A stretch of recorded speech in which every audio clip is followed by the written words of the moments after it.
Қайырлы күн, сіздермен бірге Дамира. Бүгін айраннан пирог жасайтын боламыз. Алдымен 3 жұмыртқамызды ыдысымызға саламыз. Ыдысымыз міндетті түрде құрғақ болу керек. Сонда жақсы көтеріледі.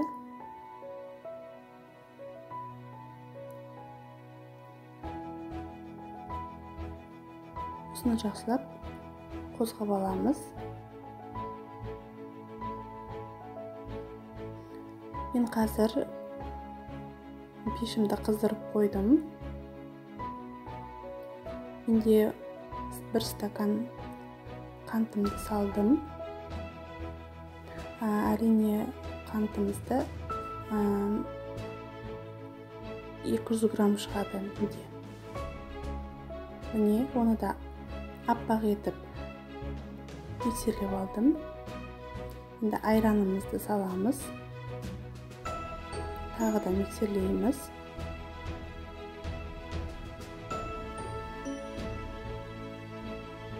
Содан соң күнбағыс майын саламыз.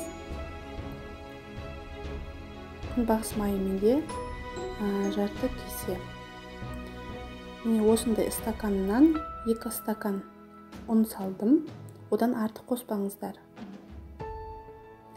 Ұнды міндетті түрде електен өткізсек жақсы көтеріледі.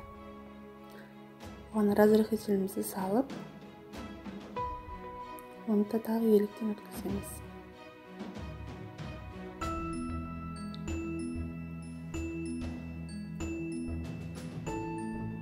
Мен жарты сода қостым, қасық. Себебі күнбағыс майын қосқанда міндетті түрде мен сода қосамын. Оны да електен өткізіп, жақсылап миксерлеп аламыз.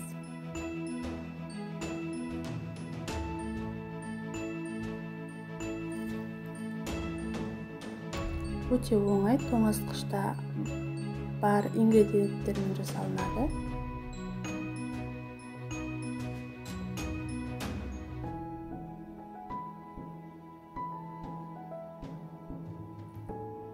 Мен бұл пирогты жиі жасаймын.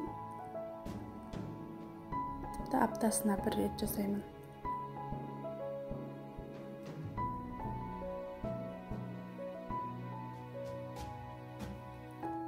Тапамды алып, оны жақсылап маялап алдым.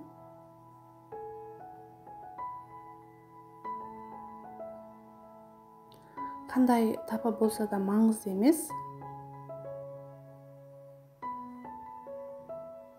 Кез келген тапаға осылай пісірсеңіздер болады.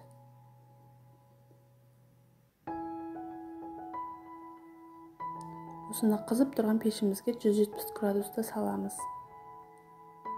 Міне пирогым дайын.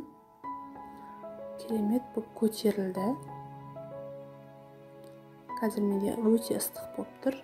Сонда да кесіп көрсетейін.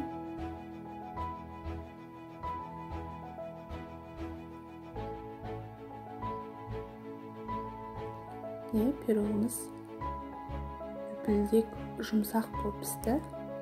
Міндетті түрде жасап көріңіздер.